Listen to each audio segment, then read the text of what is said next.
大家好，歡迎收聽今集嘅 J Show 啊！咁啊，主持方面咧，除咗有我啦、Kevin 啦、Peter 啦，同埋阿 Ben 之外咧，亦都請咗嘉賓阿耶。我哋久違請嘉賓啊，係冇錯。咁點解要請阿 Yan 上嚟？咁當然就係因為有一套咧，本來咧就得阿 Kevin 有睇嘅上一季嘅一個最注目大劇啊！係啦，咁就但係呢啲劇咁冇理由淨係得一個男主持嚟講。係同埋因為呢個題材都係關於男女感情嘅關係啦。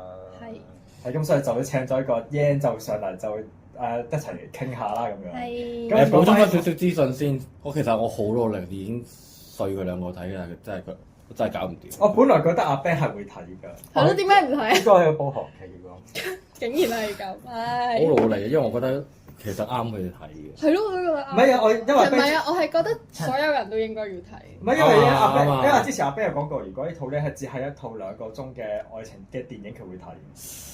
我覺得唔夠。我覺得2個鐘夠。唔夠。係啦，咁講翻啲基本資料先。呢套咧就係一個上一季嘅 TBS 火10啊，就係呢個。有好多譯名。嗱，你官方串就叫做拿你來做看吧。係咁都仲有好多唔同嘅衍生嘅譯名，就譬如即係有本事你嚟做啊，或者咁叻你嚟做啊，咁樣嘅。咁講翻咧上一季嘅一個成績，上一季就係因為上一季收視亞軍嚟嘅。嚇！我以為冠軍。冠軍，因為咧而家叫冠軍永遠都係可以，永遠都係 TBS 9。係啊，就北地都係日嘅啦，係冇錯，係啦。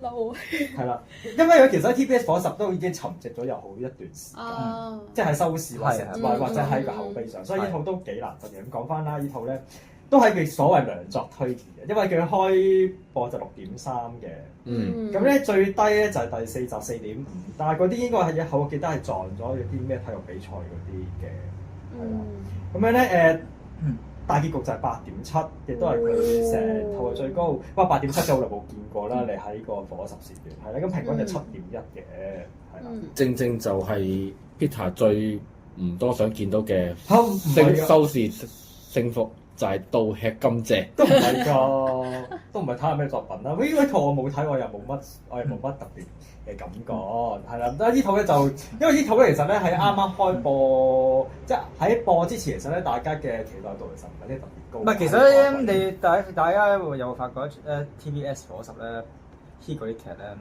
都係事前大家冇乜期望㗎嘛。都唔係嘅。咁凌大瑤嗰陣嘅計無語女兒的藍調都唔係嘅，不過嗰套又係開播嘅係比大家預想中低嘅，跟住就慢慢越爬越高嘅。唔係阿 Ben 提出嘅例子係邊套啊？即係陶瓷咯。因為陶瓷出嘅時候，因為陶瓷出嘅時候，啲人淨係覺得係新垣結衣單天保至尊，同埋加上新垣結衣一直都係收視毒藥嚟㗎嘛。咁同埋，唔係，結果新垣結衣真係如你所料喎，真係做咗收視毒藥，不過唔係喺 TBS 度啫嘛。你真係講個編劇啊？我記得你講過你其實近年應該好例子，我應該喺個我一家政夫南結實。哦，咁係邊人會想睇大森林同賣萌嘅啫？唔係，我以為你想講部長添，同埋以為你講無敵拼添。嗰個唔睇好咩？唔係，但係其實咧嗰兩套咧，其實係口碑多於收視，因為其實佢嘅收視其實好快安係唔算特別好嘅。哦，嗰陣時嘅係啦，咁樣咯。嗯、但係呢套其實如果呢個收視嘅擺翻係而家嘅收視環境已經好好㗎啦。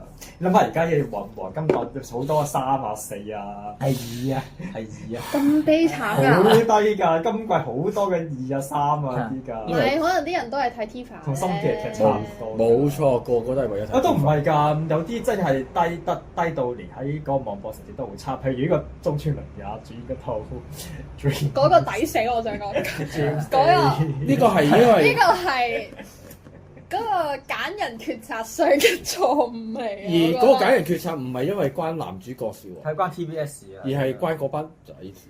然後睇翻，成為你啲花都係算唔錯㗎啦。係啊，我覺得差唔多。即雖然有公費流利啊，有文再做聲，起碼有啲迴響咧。即係 Bloom 嗰陣，起碼都有啲迴響咧。唔係，同埋 Bloom 嗰班至少真係日本仔仔啊。係啊，但係佢但係嗰個但係 Dream State 想捧嗰對嘢，即係冇乜 noise。Dream State 係好似係混合體嚟㗎，即係唔知日韓泰。同埋佢已經出咗首歌擺咗上 YouTube 咧，都係個點擊率都比較偏低啊。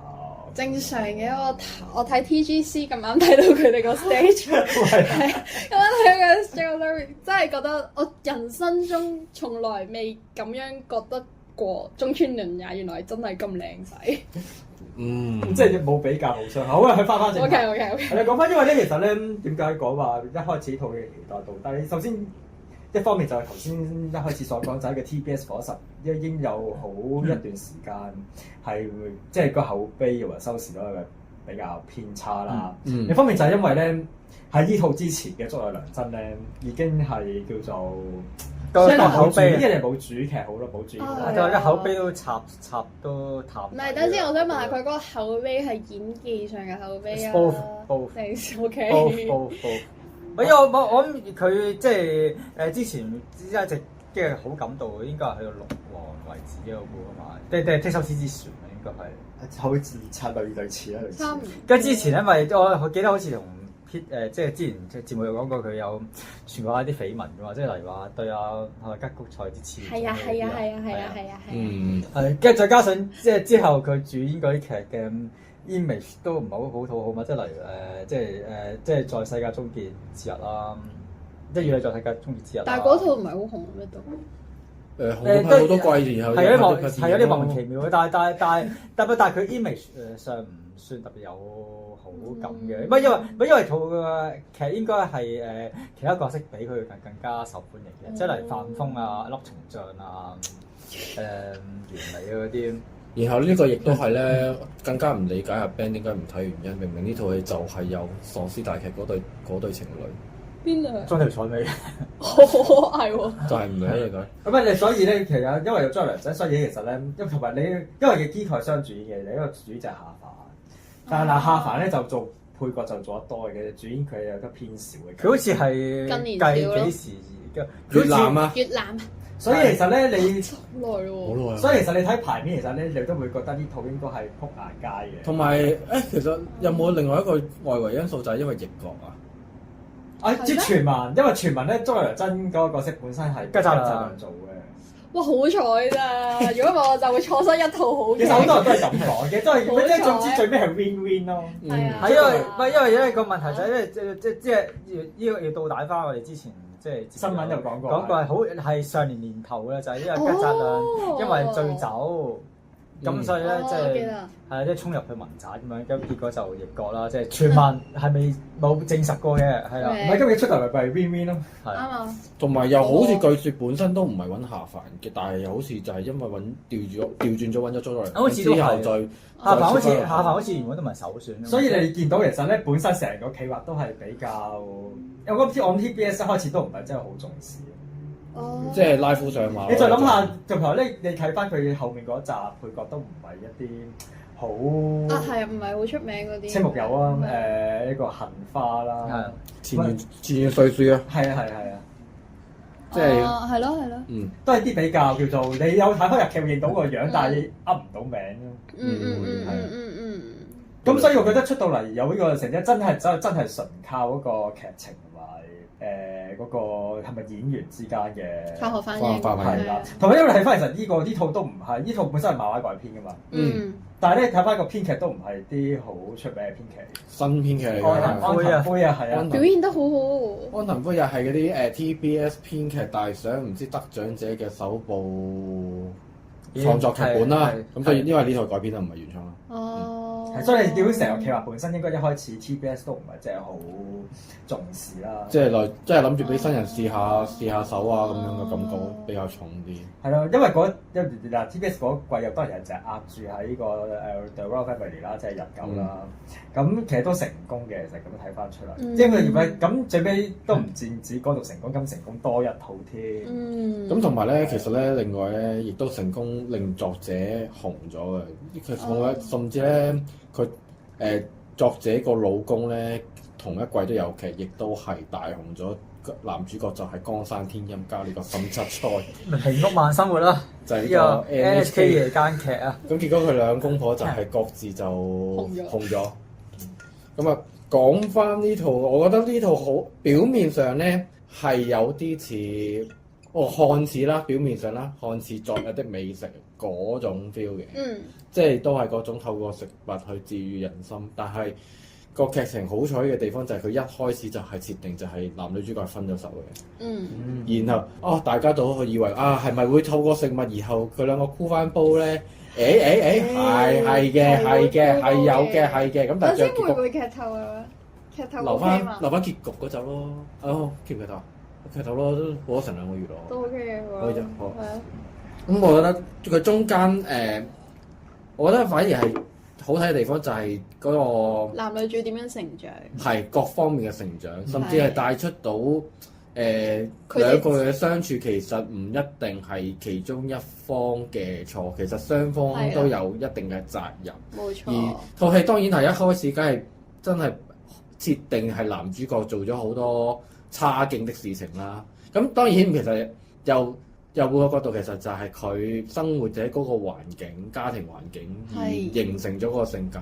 咁所以另一個角度就係點解令到大家對祝乃良真圈粉咧？就係因為個角色設定就係睇到佢，咦，原來佢係一個孺子可教嘅，即係佢識知錯能改。佢知錯能改，佢知道咗錯嘅地方去邊，然後係火速去調教到嘅喎。即係改正即係。冇錯。即係你唔會睇到10集嘅煩交咯。係啊，佢淨係佢會喺下一集定係嗰一集？唔係下一集咯，通常都嗰一集，都係主要係一樣嘢。嗰一集，嗰一集就即刻喺度諗緊發生咩事啦，跟住然之後就會開始自己落手落腳去做咯，即係冇好多多餘嘅煽情啊、矯情嘅嘢出現咯，係啊，咁就呢樣嘢就好討好咯。咁我覺得呢個可以就係對表翻上兩季，其實係咪同季我唔記得咗，即係菅田將暉嗰套咧。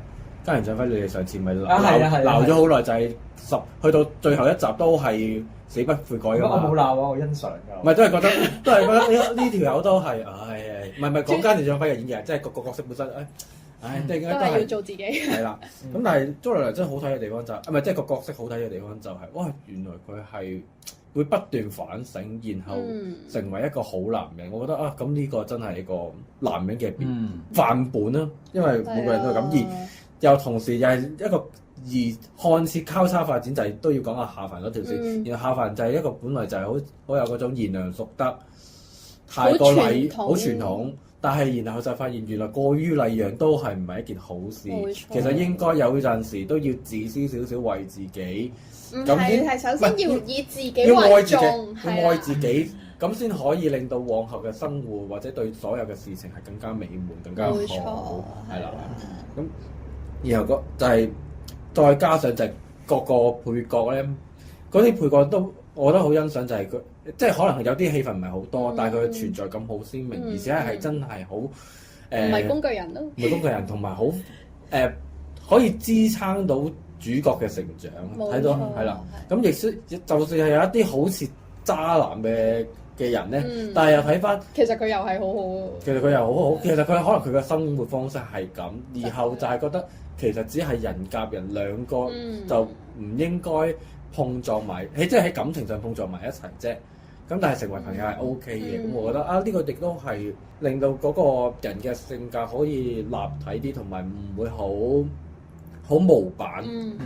咁呢亦都係我中意呢套劇嘅地方。同埋另外一樣嘢就係佢好花好多地方講日本嘅傳統心機小菜，即係例如我哋成日提嘅竹前煮啊，仲有整嗰個飯烏冬啊，即係呢啲即係福岡嘅烏冬。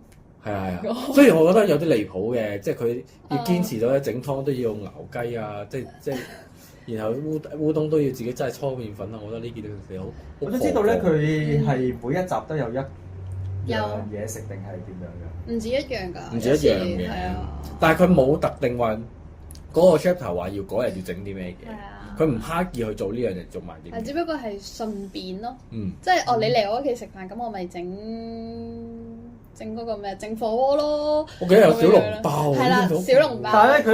但係佢影嗰啲嘢食咧，有冇好美食翻嘅感覺？即係純粹又真係就咁整咗就算嘅。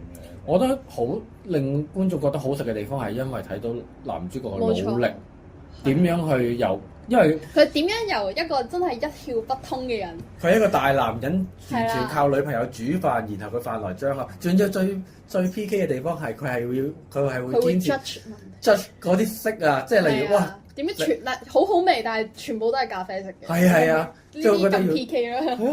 咁但係然後就慢慢學識煮飯，然後再話翻俾阿媽聽，喂阿媽，我而家識學煮飯啦咁樣。係咯。然後再去請教佢身邊嘅人，我覺得呢件事就係好會令到嗰個食物有溫度，睇落去嘅時候會覺得好暖，同埋真係有嗰種感情喺度咯，就唔係嗰種好味食嘅翻嗰種。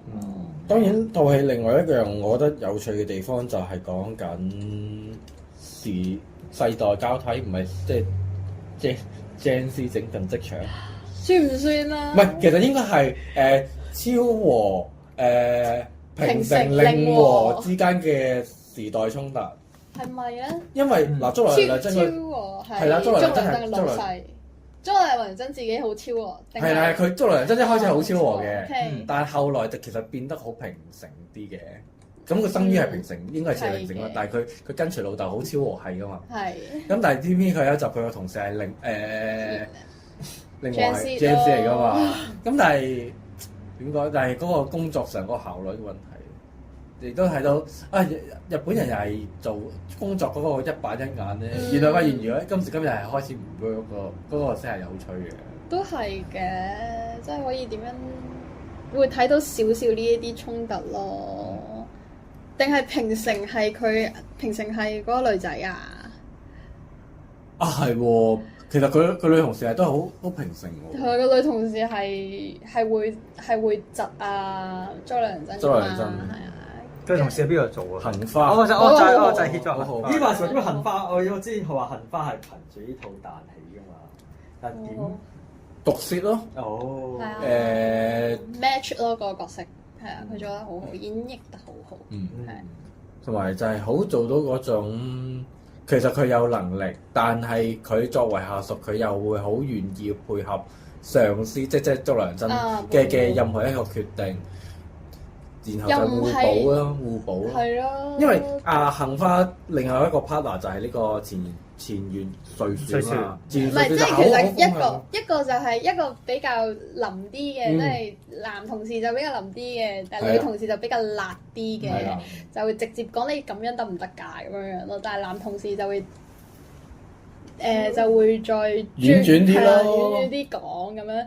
但係嗰個佢哋之間嗰個化學反應都幾好咯。係啊，都做到即係返工係同事，但係放工之後都係朋友嘅，都即係都係熟絡，可以交心。係咯。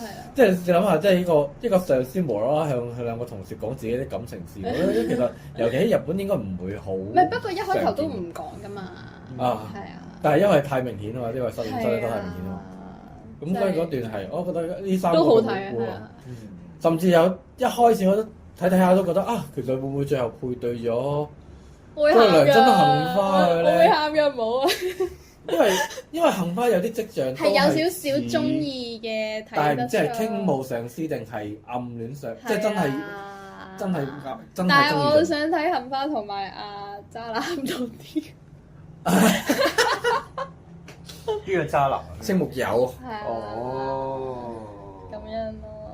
所以呢啲 part 即係拍都好睇嘅，咁同埋有啲旁枝末節，例如中條彩眉成日妖樣。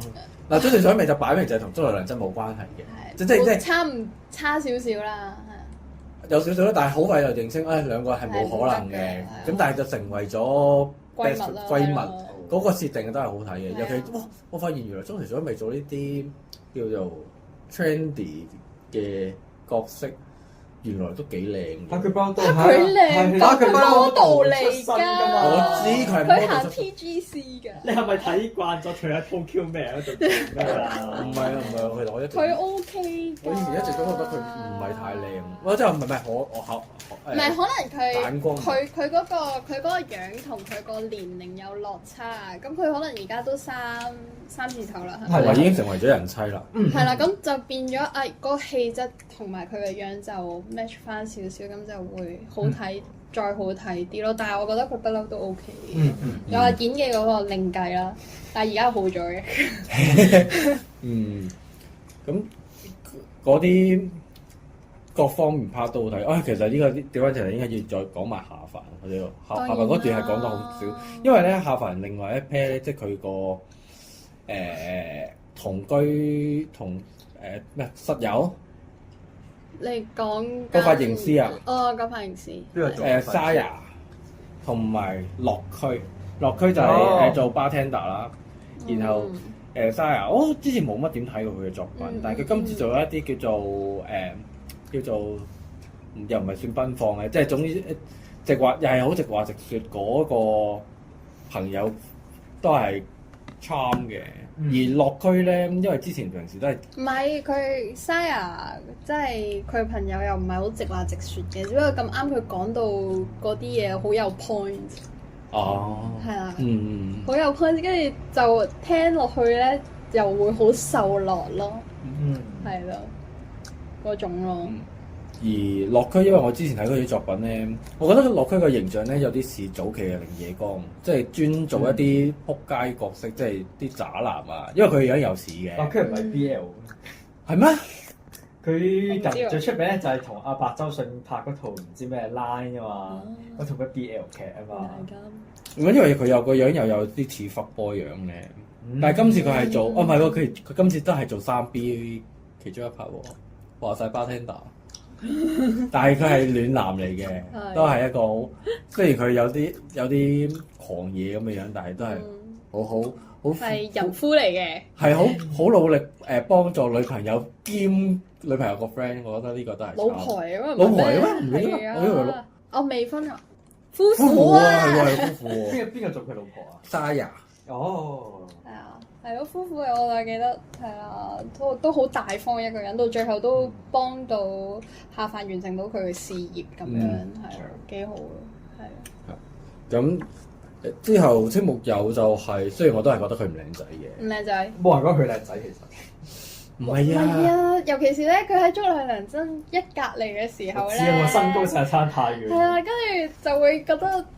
完全比較，完全冇咗嗰種勢均力敵嘅感覺啊！咁都爭成差唔多20 cm 身高係啊。咁你作為一個男二，又要做呢啲咁 charm 嘅渣男，但係最慘就係喺下凡嘅角度啊，佢係好男神向啊嘛！大家可以睇翻呢個秒速5厘米真人版。Oh my god 啦！我仲以為你話準備一齊睇 Blue Lock 添。屌！sorry。Blue Lock 呢？我哋好難評，唔敢評價。我會睇，但係你最後為邊個啊？你為成號，你為我係 Blue Lock 而睇。我反而想睇你套租多啲，睇你套租片。你不如拍嗰啲 YouTube 嗰啲咧，即係你見嗰啲外國 YouTuber 嗰啲人，即係睇 MV 嗰啲人。我唔得㗎，不過講翻正題先，我覺得下環嗰條線，即係嗰個故事線咧，比較少啲人物嘅。不過可能集中於講佢同拍拖，同埋講佢自己點樣成長。所以見到好多人都話呢套好似嗰個側重點都擺咗喺竹內良真嗰度。不過但係其實下凡嗰個故事都講得幾圓滿。係啊，唔會話爭啲嘢咁樣咯。咁但係的而且確個，如果真係按比例嚟講，可能竹內良真係比較多少少，咁但係下凡都足嘅。係啊。咁係佢唔忘記咗講竹內良真嗰條線，仲有佢屋企人嗰條線。然後嗰兩兄弟，即係無論係阿大，係咪大佬？係啊，呢個大佬，呢個二佬。啊，大佬係重要，雖然我唔係好覺得，好似深水原機係咪仲似大佬啲啲？因為可能佢胡鬚立大咁樣。可能係啦。但係深水原機今次做暖男又係好好睇嘅。而且亦都係講緊其實又係講緊又係時代同埋價值觀、家庭價值觀問題，因為講深水原機個仔女係有少少唔係啊，唔係。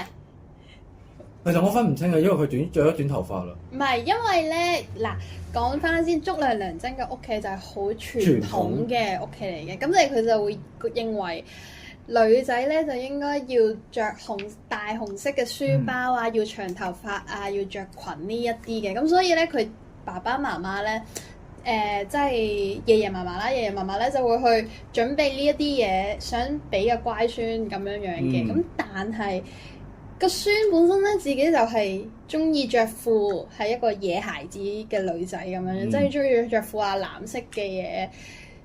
短頭髮啊，中意周街玩嗰啲嘅，咁所以咧就變咗阿二哥咧就唔想俾個壓力個女，所以咧就好似話好耐都冇翻過去爺爺嫲嫲嗰邊探爺爺嫲嫲啦，因為每一次去探佢哋嘅時候咧，探佢哋之後翻嚟咧，個女咧同埋老婆咧就好唔開心，係啦，咁為咗Happy wife, happy life 啊嘛，咁為咗老婆同個女開心咧，就索性唔翻去父母屋企咁咯，係啦。咁呢個故事我都覺得講得好好嘅，係啊。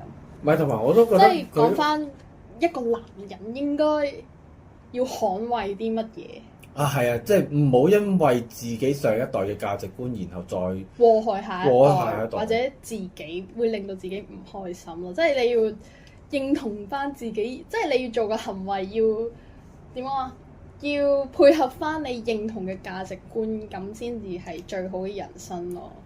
然後大佬重本高士嗰條就係為咗生育問題啊嘛，因為好做過好多避孕嘅療程，但係都係得唔到小朋友啊嘛。唔係避孕療程啊，唔係叫避孕係咪叫？避孕你咪冇咯，唔係叫避孕，準備。哦，準備係咪㗎？我個 term 係咪叫避孕㗎？即係準備懷孕。係。唔係啊，係因為佢哋因為重本高士個人啊，本身因為好佢長男，要有下一代，要有一定要有下一代，佢有好大壓力，跟住佢又好傳統，即係佢跟足阿爸阿媽咁，即係好傳統嘅大男人，佢又唔會釋放啲壓力出嚟，唔會同老婆講佢自己個內心嘅煩惱啊之類嘅嘢啦，咁但係咧係咯，跟住就最後就係靠阿細佬喺機場喊一喊咁，幾好，好好啊！係啊，呢套係啊，亦都係係每一集張亮良真都要喊嘅。張亮良真曾幾何時又係有個招牌就係咩都喊噶嘛？嗰度邊套嚟㗎？啊，加穗子？唔係啊，接甲鉗啊！哦。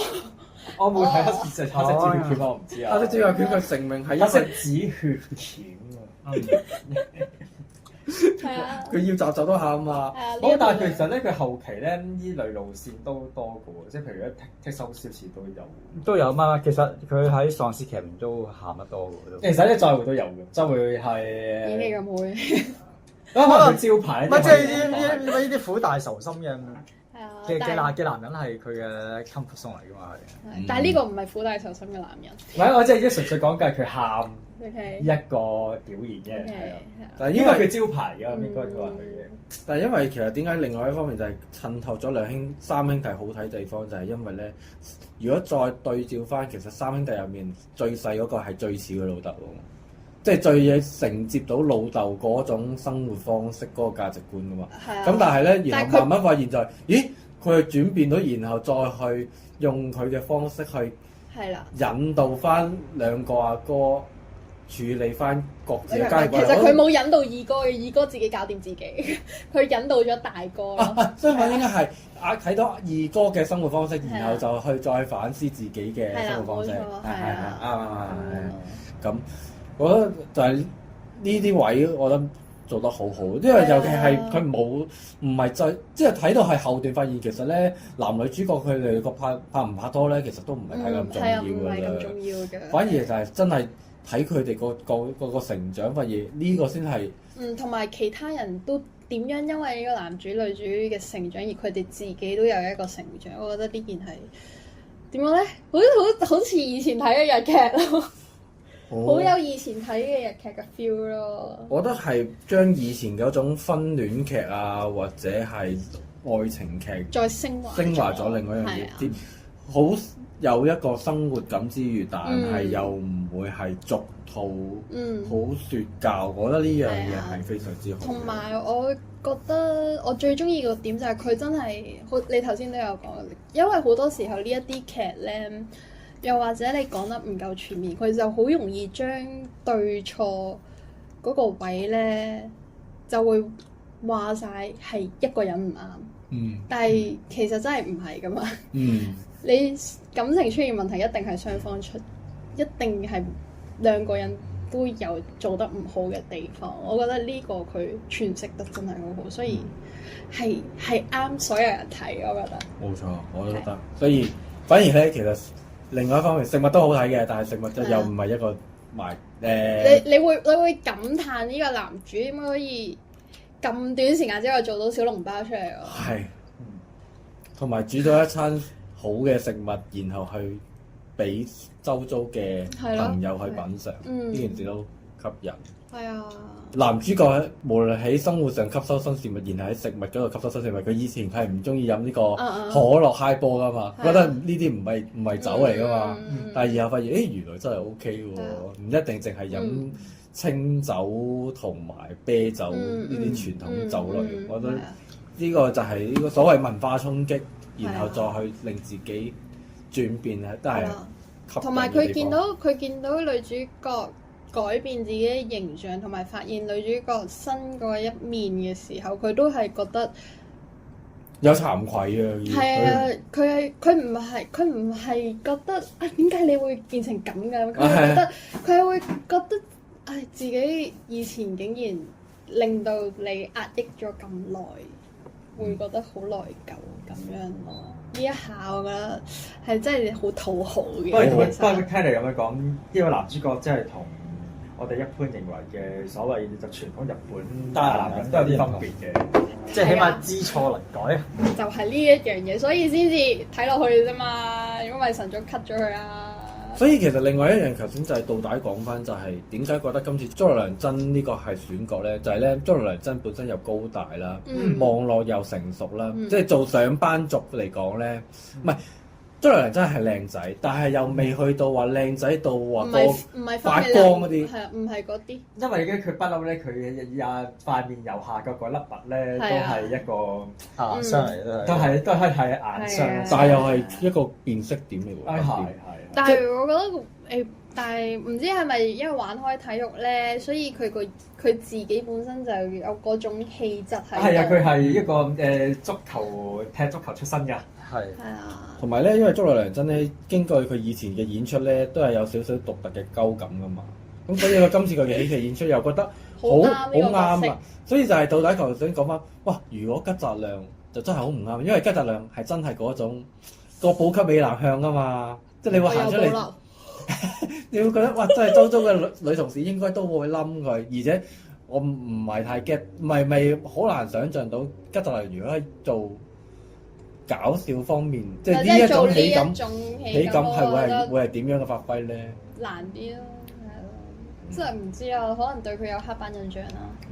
係咯，但係竹內良真就真係做得好好啦，同埋佢真係着得好老土。係啊，但係佢着得老土之餘，佢又 carry 到。你諗下佢身高夠高大。你諗下，如果係吉澤亮，夠啊！你諗下吉澤亮着嗰啲衫，唔係冇比吉澤亮爭咁樣身高。唔係，我比較想知道就係竹內良真喺屋企嗰個造型會唔會令到U 記嗰啲白恤衫、白 T 恤銷量倍增啫？因為咧吉澤亮咧翻到屋企咧，就算煮飯咧都係着白 T 恤，我都覺得哇好牙煙啊！雖然佢有圍裙啫，係啊，大參嘅，即係證明一個即係有自信嘅人，就算着白恤衫都係好，白 T 恤都係好睇嘅。係啊，真嘅都係着得幾好睇。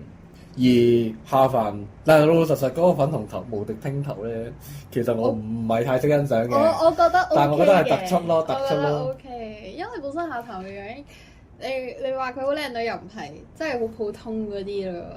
咁如果你咁樣拼頭，唔係佢初出道俾人覺得係仙女下凡咁樣嘛，初出道嗰陣，所以叫初出道嗰陣下凡冇關嘅，唔關佢嘅名事。而家好翻好多㗎啦，已經。因為佢有一排係受到粒劣化都好緊要㗎嘛，劣化到啲牙真係突出咗嘅，而家都有少少嘅，但係好啲。不過而家好咗好多啦，係啊。相比之下，我會中意佢後期嗰個啡髮嘅。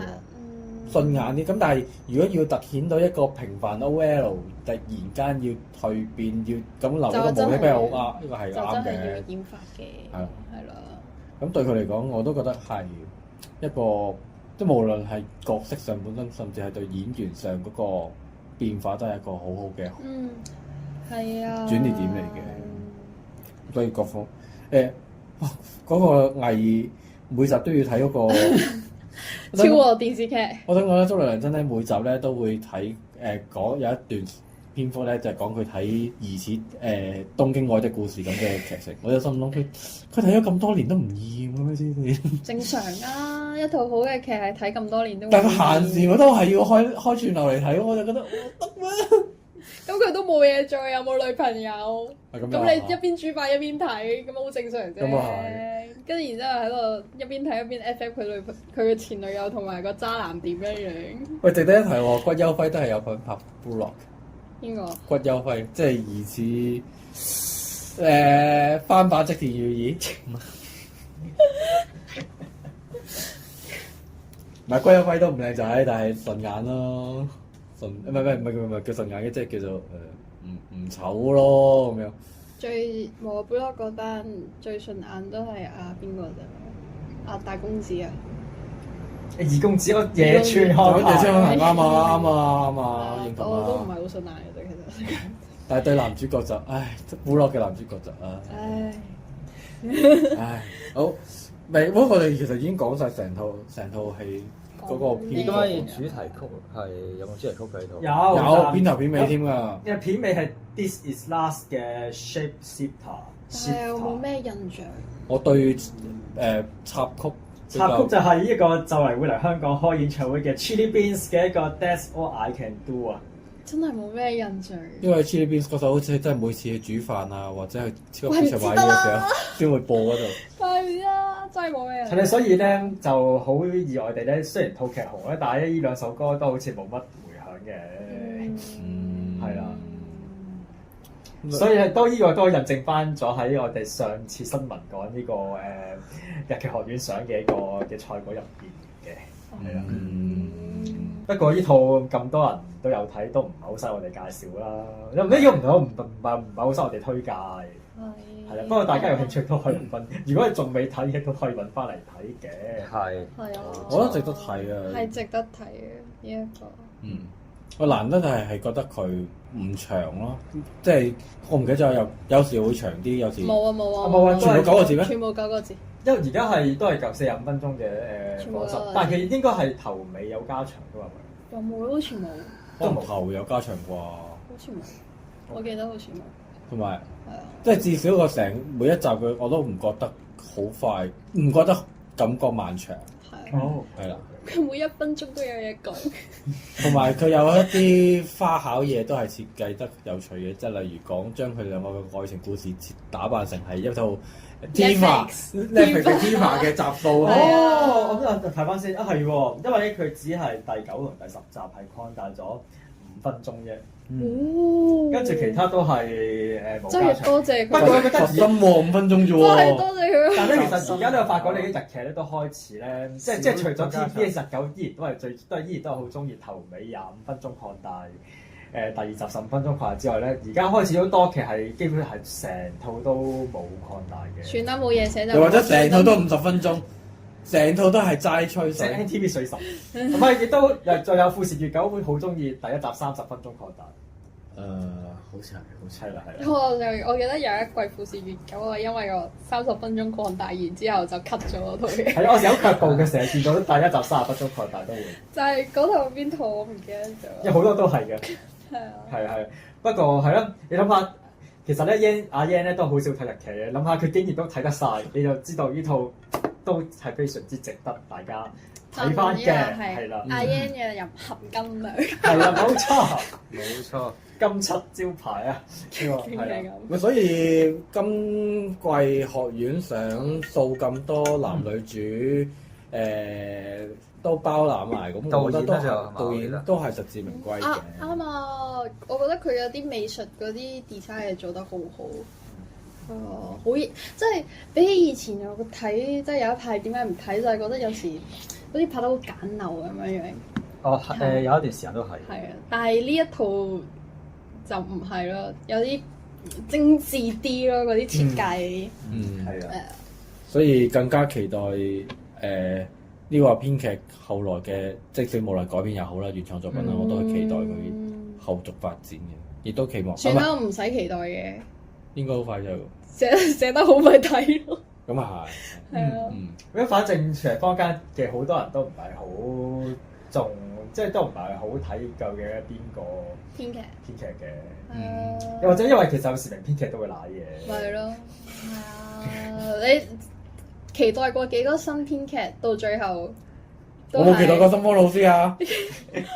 冇啊！即係有咁多個新編劇，每一次都德美老師開始長進開始。我冇嘅，中意過德美老師㗎。